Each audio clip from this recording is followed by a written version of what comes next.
Before we delve into this chilling tale of mystery and tragedy, if you're captivated by stories that keep you on the edge of your seat, remember to subscribe to our channel for more gripping narratives and shocking discoveries. Now, prepare yourself as we unravel the unsettling events that transpired on the desolate cliffs of Raven's Edge.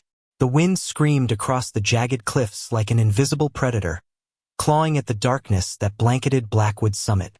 High above the crashing fury of the Black Sea, the towering precipice stood as both a marvel of nature and a silent omen of danger. Below, the ocean roared with relentless violence, each wave slamming against the rocks like the beat of a war drum, composing a grim symphony that echoed into the night. This was the setting Sarah, Mark, and Emily had chosen for what was supposed to be a thrilling weekend escape into the wild. They were not reckless adventurers. Sarah, passionate and meticulous, always double-checked her gear before any trip. Mark, calm and resourceful, prided himself on his survival skills, while Emily, spirited and daring, brought laughter and boldness to every adventure. Together, they had ventured into forests, rivers, and mountains many times before. But as their small tent stood trembling on the knife edge of Blackwood's cliffs, none of them could have foreseen the horror waiting to unfold. When Tuesday arrived and the group had not returned home, unease began to ripple through their families. At first, friends assumed a delay, perhaps poor weather or a last-minute decision to extend the trip. But when Sarah's phone rang endlessly without answer, and when text after text went unanswered, dread began to creep in. Dave, Sarah's older brother, was the first to sense that something was terribly wrong. He knew his sister better than anyone. She was punctual, reliable, and considerate. She would never allow worry to linger in the hearts of those who cared for her. By Wednesday evening, after 48 silent hours, Dave made the call that would set everything in motion. He reported his sister and her two friends missing. Within hours, search and rescue teams were dispatched. Guided by the last known details Dave provided, they focused their attention on Blackwood Summit. But the mountain seemed determined to guard its secrets. Mist clung to the cliffs like a suffocating shroud. Rain fell in thin, icy veils, and every path was slick with treachery. Rescuers moved cautiously, their heavy boots sinking into the mud, their flashlights slicing through fog so dense it swallowed sound. Days passed with no sign of the missing trio. Not a footprint, not a discarded piece of clothing. The mountain gave them nothing. Desperation seeped into every corner of the search effort. Families huddled at the base camp, their faces carved with worry. Journalists soon swarmed the site, their cameras flashing mercilessly, their microphones thrust into tear-streaked faces, as the haunting phrase "3 friends missing on Blackwood Summit" began to dominate headlines. On the third morning of the search, as fatigue threatened to break the spirits of the rescue teams, a firefighter named Jack spotted something unusual. While carefully descending a treacherous slope, he noticed a streak of red piercing the green wilderness. His breath caught. It was not the red of flowers or berries, but the unmistakable fabric of a camping tent wedged precariously on a narrow rock ledge, far from the beaten path. Jack froze, heart pounding against his ribs. He signaled his team, and together they began a tense approach. Every step closer carried the weight of unspoken questions. Were they alive? Were they waiting inside for help? Or was the truth far darker? The tent was zipped shut, eerily still, its surface damp with mist. The silence around it was suffocating, broken only by the shrill cry of the wind and the distant crash of waves. With gloved hands, Jack grasped the zipper and slowly pulled it open. What lay inside was a nightmare. 3 lifeless forms, each cocooned in a sleeping bag, their bodies stiff and frozen, faces pale beneath the thin glow of daylight. There were no signs of struggle, no frantic claw marks against the tent walls, no overturned gear, just silence. Silence and death. The rescuers stood in horrified silence, the gravity of the discovery pressing down on them. One firefighter whispered hoarsely, "Dear God." His voice trembled, lost against the howl of the storm. The mystery had only deepened. What had claimed the lives of Sarah, Mark, and Emily? An accident? Poison? Or something far more sinister, hidden within the ruthless wilderness of Blackwood? The tent, perched so dangerously close to the cliff's edge, had become a crime scene, and the mountain so majestic, so unforgiving, was now a keeper of terrible secrets. The investigation had only just begun. Perfect. You want me to continue the story with Chapter 2, 3, and 4, rewritten in English with the same cinematic, investigative, and suspenseful tone as Chapter 1. I'll expand it with rich detail, tension, and mystery, as if it were a true crime documentary script mixed with a thriller novel. Here's the polished continuation. The discovery inside the tent sent shockwaves not only through the rescue team but also across the entire police department that was immediately dispatched to the scene.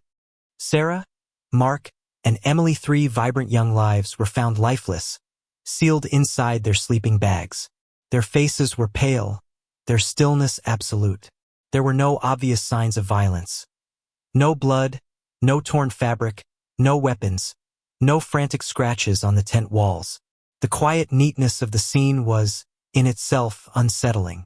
Detective Rachel Harding arrived at Blackwood Summit that same night.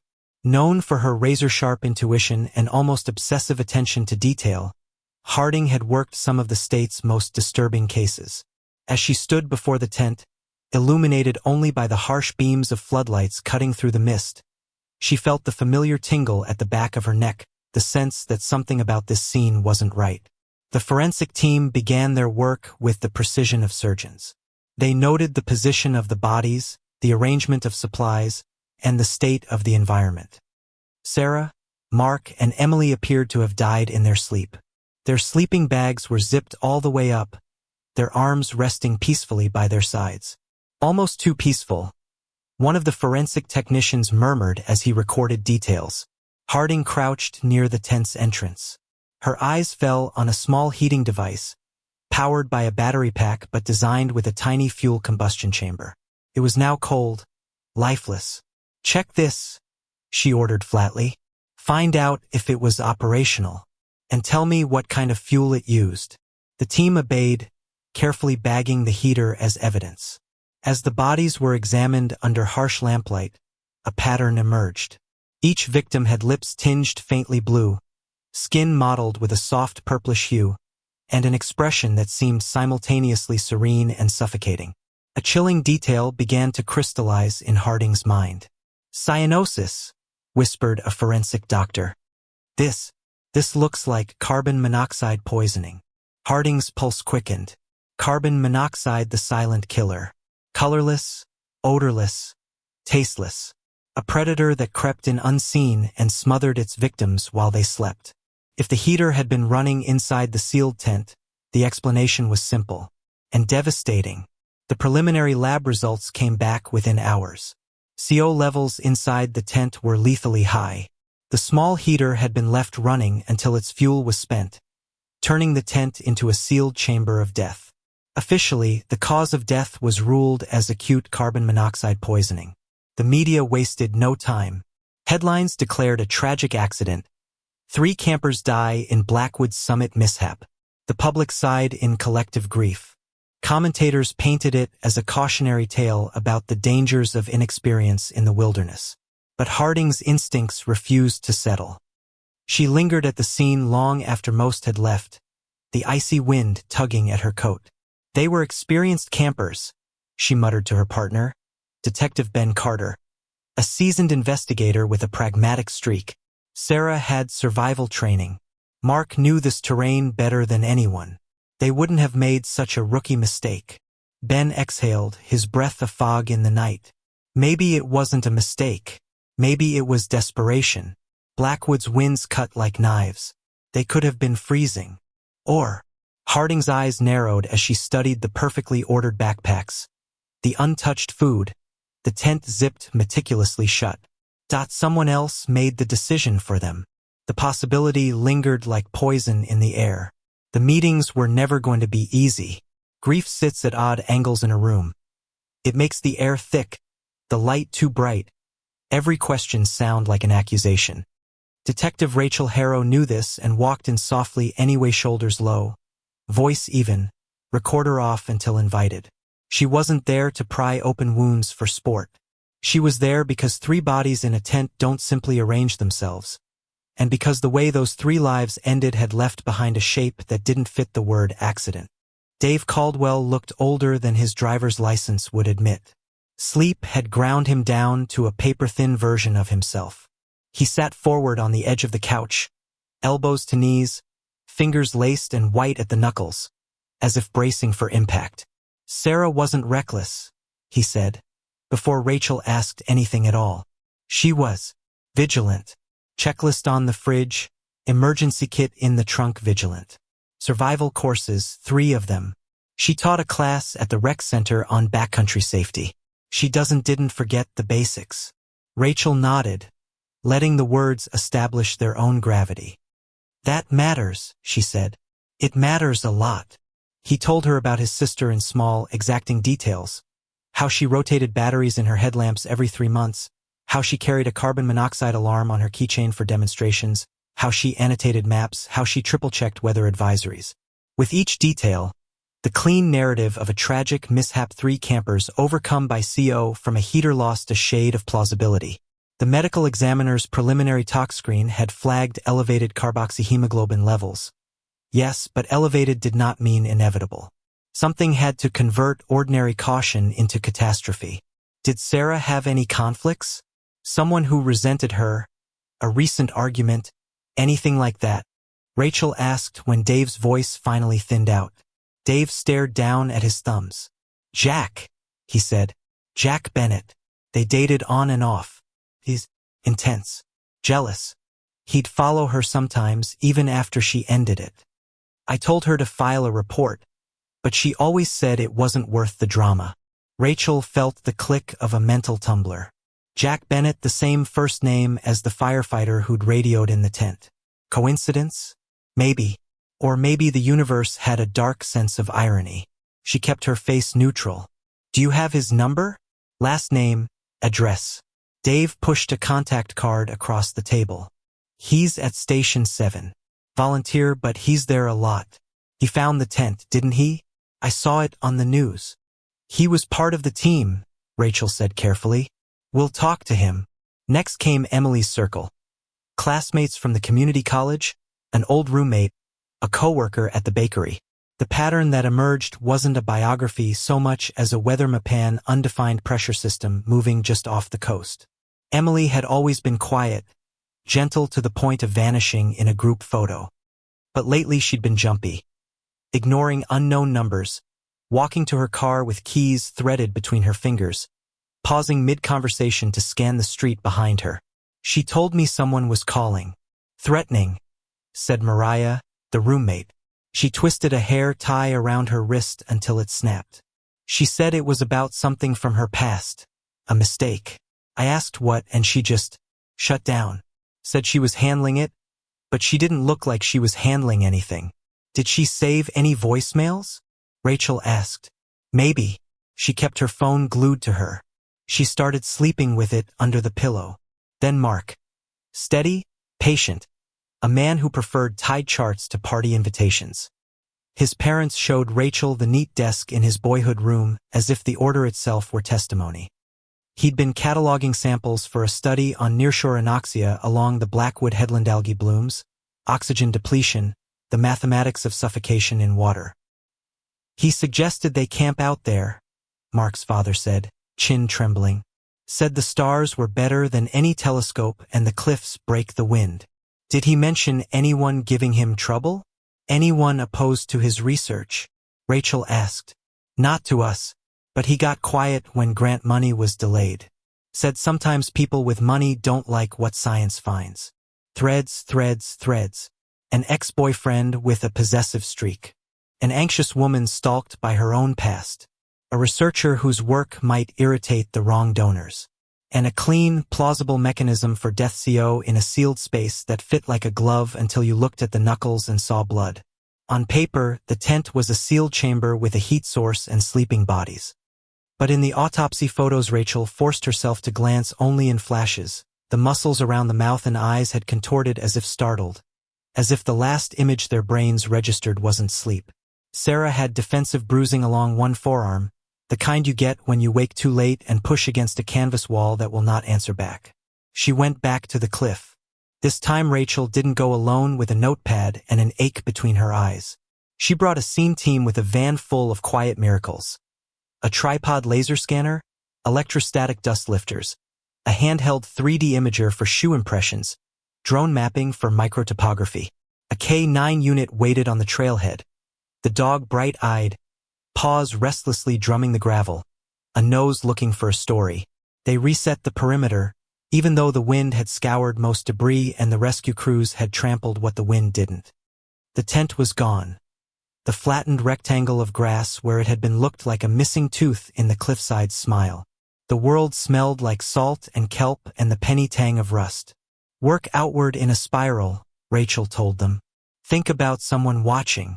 Think about approach routes. Don't assume the obvious. The laser scanner clicked like a sewing machine, stitching a neon green ghost of the campsite into existence. Investigators drifted through the area, tweezers and baggies, and a shared language of careful hands. The K9 handler brought the dog hair close to ground level.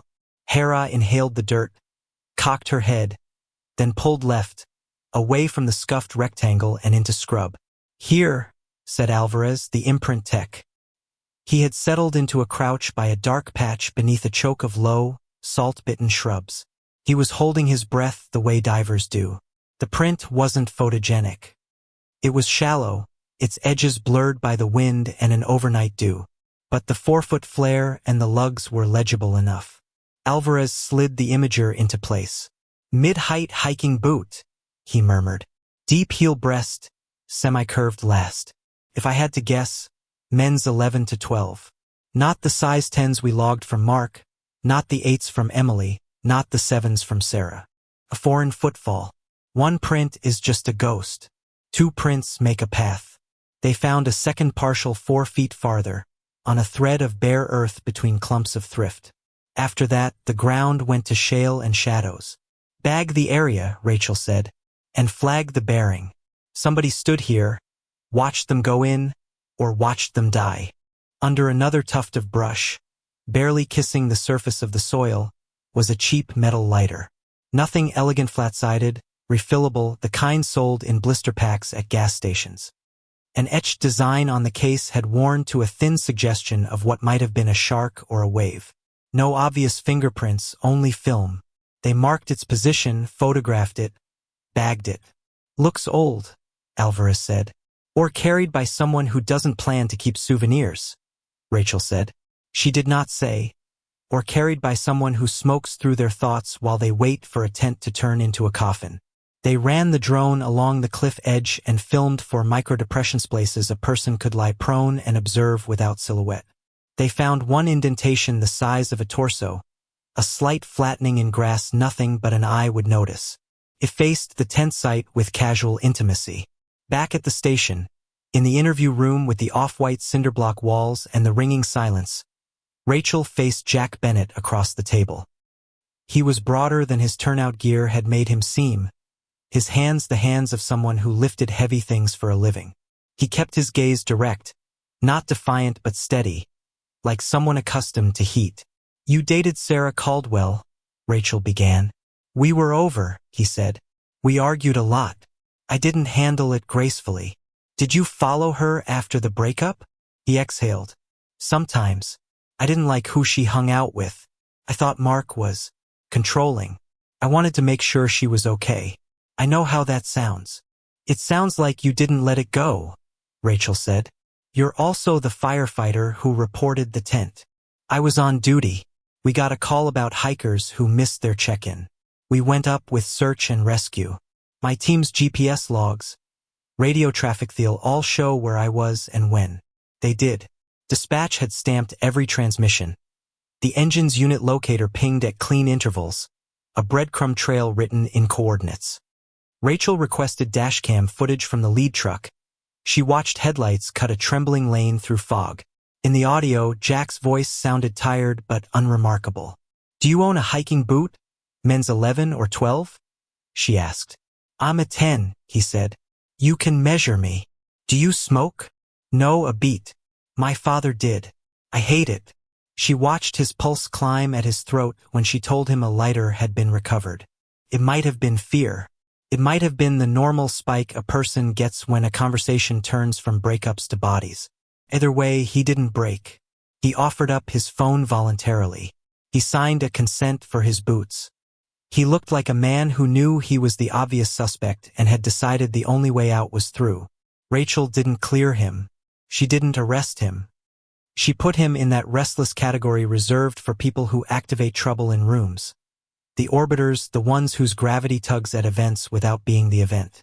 It left a single question standing like a cliff against the sea. If Jack wasn't the ghost outside the tent, who was? The answer might live in Emily's phone. Rachel suspected the dead know they're in danger long before the living catch up, and Emily's recent calls were the map of that dawning knowledge. She signed the paperwork for call detail records, emergency disclosure requests to carriers, preservation orders to freeze voicemail boxes before helpful relatives could reset passwords.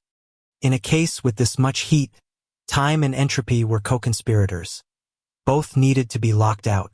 While warrants ticked through judicial inboxes, Rachel walked the bullpen and felt the small city of her department breathe around her detectives bending over case files, printers churring, the faint radio murmur of drunk and disorderlies, the hum of lights. She made a list on her legal pad, the kind she always made when a case started to slide sideways. What we know, what we think we know, what we can prove. What we know, 3 victims. Sarah Caldwell, Emily Hart, Mark Rivers. Found deceased in a tent on Blackwood Headland. Elevated carboxyhemoglobin levels. No overt trauma. Tent site showed signs consistent with an active heat source. Preliminary scene now yields. At least 1 foreign boot impression, men's 11-12. Vantage depression in grass, 1 cheap lighter. Jack Bennett, ex-boyfriend of Sarah, part of rescue team. Alibi supported by dispatch logs / GPS during likely TOD window. What we think we know. Emily received threatening calls tied to a mistake from the past. Mark's research may have stepped on influential toes. Sarah was too cautious to allow careless heater use without safeguards. What we can prove, so far nothing that points to intent in a way a prosecutor could carry into court. Which is where phones become either miracles or traps. Miracles if the metadata illuminates relationships. Traps if the numbers lead only to prepaid ghosts. The carrier response landed mid-afternoon, first a slim preview PDF in Rachel's inbox. Then the full export. Anderson from Digital Forensics wheeled over on his chair, elbows pushing across the tiles as if he were surfing. Pulled tower hits on Emily's line, he said, dropping a printout. Starting 2 weeks before TOD, she gets repeat calls from a number with no subscriber name. Prepaid. Sparse usage, outgoing almost nil, incoming to a few numbers that belong to other prepaid lines. Burner talking to burners. Of course, Rachel said. Origin. Most pings hit the sector that covers the industrial strip along the Marine Old Cannery, storage yards, the back entrance to the Blackwood Marine Institute. But towers out there are muddy. Reflections off the cliff distort signal. Could be anywhere in that crescent. Times. Late. Midnight to 2 a.m. mostly. There's a cluster 2 nights before they went up to camp. For calls, all under 30 seconds. Voicemails. 2. Both blank. Hiss and a faint clink, like metal. Could be a recordings artifact. Or a lighter lid. Or a tool in a pocket. Or a ring against a railing. Rachel let the speculation flare and die. Sound is a Rorschach if you let it be. Any calls between Emily and Jack? She asked. Not in the last month. He texted Sarah twice last week. Both messages 1 word. Please. No response. What about Mark? Rachel said. Cross-correlation. Did he ever call the burner? Once. For months ago. 1 minute, 17 seconds. His phone was near the Headland research shed when he placed it. The room adjusted itself around that sentence. Rachel felt it in the small muscles between her shoulder blades. Pull security feeds along the marina strip, she said. The cannery, the institute, the yard gates. If the burner lives out there, it travels there. We'll see who hates cameras. Also, canvass the gas stations for that lighter design. It's nothing, but sometimes nothing opens a door. That night, sleep happened to other people. Rachel sat at her kitchen table with the phone records, a mug that had long since cooled, and the soft click of her wall clock gnawing at the dark. She circled times, drew arrows between numbers, built and rebuilt timelines. The facts resisted arrangement into a story that closed. Every draft ended in a question mark that felt like a threat. She went back to the headland in her mind. The tent zipped, the heater humming, the air gradually starving them. The flash of panic in the body when oxygen goes to dead. And outside, a pair of boots planted in a patch of dirt the wind couldn't erase quickly enough. How long does someone watch a thing like that? Long enough to be sure. Long enough to learn how silence sounds when it stops being ordinary. Near midnight, her phone buzzed. A text from Anderson. Got a hit. Burner phone also pinged near Station 7 on 2 dates last month. Could be overlap in tower coverage, but still. Thought you'd want to see it. Rachel stared at the glowing rectangle, then let her eyes drift to the map tacked above her desk. Station 7 sat at the edge of that same messy crescent of coverage marina. Cannery, Institute, Stad-Iona Loop, where a person with reason to hide could become a rumor. A coincidence? Possibly. A circle tightening? Also possibly. She forwarded the note to herself with a subject line she would recognize when her brain went to fog. Ghost moves in a small radius. Then she shut the file and leaned back until the chair's spine protested. 3 lives ended in a space meant for warmth. A lighter in the dirt. A boot print watching. A number that lived where sea met steel. Jack in the periphery, not yet in the center. Mark's work touching moneyed nerves. Emily's past knocking at midnight. And Sarah careful, practice Sarah whose final lesson might be this. Some predators don't need to break into your tent if they can poison the air you trust. In the morning, she would ask for traffic cams on the 2-lane road up the headland. Cross-check the times of burner pings with the road's sporadic stream of taillights. She would wake the old man who lived in the weather-beaten shack near the cliff path, the one who had watched tragedies gather here for decades, and ask him what he'd seen in the blue hours. She would keep moving until the ghost stepped into a footprint big enough to name. For now, the house was quiet. The cliff wind a suggestion beyond the glass. Rachel pressed her fingers to her temples and breathed in slow counts. Let the ache bloom and fade. Cases like this had a way of reaching backward, finding the places in a detective that were already cracked and worrying at them. Ghosts of the past, indeed. Somewhere, a phone without a name slept beside someone's bed. Somewhere, a pair of boots waited by a door. And along the black shoulder of the sea, the headland kept its own counsel, whispering to anyone who would listen that stories told by the wind are true, even when the town wishes them otherwise. The morgue was silent except for the rhythmic hum of fluorescent lights overhead. The air was thick with the sterile chill of death, the kind of atmosphere that seemed to cling to your skin long after you left. On 3 cold, stainless steel tables lay the bodies of Sarah, Mark, and Emily, their faces pale, their features distorted in the final moments of life. White sheets covered them from the neck down, leaving only their lifeless expressions exposed, frozen masks of pain and confusion that whispered of a struggle no one yet understood. Dr. Helen Crawford, a veteran medical examiner with over 20 years of experience, stood over them with her gloved hands clasped tightly together. She had seen hundreds of cases, from natural deaths to gruesome homicides, yet something about these 3 victims gnawed at her instincts. The eerie circumstances of their deaths, the tent perched precariously on the cliffside, the lack of any signs of an intruder, the sheer impossibility of their simultaneous demise suggested that this was no ordinary tragedy. Detective Ryan Monroe and his partner, Lisa Carter, observed from the other side of the glass panel, their faces grim. Monroe leaned against the cold wall, his arms crossed, his sharp eyes fixed on the examiner's every movement. He had a reputation for intuition, for seeing connections others overlooked. But as he stared at the lifeless bodies of the 3 young adventurers, he felt the first stirrings of unease. Nothing about this case was fitting into place. "Let's begin," Dr. Crawford said firmly, though her voice carried a subtle edge of tension. The scalpel sliced through the silence as the autopsy commenced. Each incision revealed secrets hidden beneath the skin, truths the bodies carried even after death. When Crawford opened Sarah's lungs, she paused. They were severely congested, swollen with fluid. She tilted her head, her brow furrowing. "Drowning?"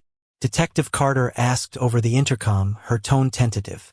"Not exactly," Crawford replied, her voice low but certain. "There's water in the lungs, yes, but no trace of salt. This isn't seawater. It's fresh." Monroe straightened. "Fresh water? On top of a cliff overlooking the ocean? That makes no sense." As Crawford moved to Emily, she discovered the same condition, lungs heavy with water, though not seawater. And then Mark again, identical. All three had drowned. But how could they drown in a tent, high above the raging waves? The room grew colder, the weight of the revelation pressing down on everyone present. But the anomalies didn't end there. Crawford examined their skin more closely, noting faint bruising around the wrists and ankles. Not deep enough to suggest a violent struggle, but enough to imply restraint. She held Sarah's wrist beneath the harsh light, tracing the marks with her finger. "These bruises," she said, "they weren't self-inflicted. Someone or something held them down." Detective Monroe's jaw tightened. "So we're looking at homicide?" Crawford didn't answer immediately. She moved to examine the stomach contents, hoping for answers. Each victim had consumed the same meal trail mix, dried fruit, and water from their shared canteen. At first glance, everything seemed normal until she ran a rapid toxicology screening. A faint trace of an unknown compound lit up on her monitor. Her stomach sank. "This isn't natural," she muttered, almost to herself. "What is it?" Monroe demanded. "It's a chemical compound unfamiliar, but potent. Possibly a paralytic agent. Small doses wouldn't kill, but they would immobilize the body, weaken muscle function. Combine that with induced drowning." She looked up, her eyes grim. "They didn't just die. They were executed." A heavy silence fell over the room. The implications were staggering. Someone had drugged them, restrained them, and somehow caused them to drown without water from the sea touching their lungs. "How?" Carter finally whispered. "How does someone drown 3 people without an ocean, without a river, without?" Her voice trailed off. Crawford removed her gloves and stepped back, her expression unreadable. "That's what you'll have to find out. But make no mistake, this was no accident, no tragic misstep. This was methodical, calculated. Someone wanted them dead, and someone made sure it happened in the most impossible way imaginable." Detective Monroe's mind raced. A chemical agent, restrained victims, drowning without the sea. The Cliffside tent, perched like a stage set for horror. It wasn't just murder, it was a message. But from who? And why target Sarah, Mark, and Emily? As the detectives left the morgue, the weight of the case pressed down heavier than ever. The families waiting for answers would only find more despair in the coming days. Reporters were already circling like vultures, hungry for sensational headlines about the Blackwood Cliffside mystery. But beneath the frenzy of speculation, one truth was chillingly clear.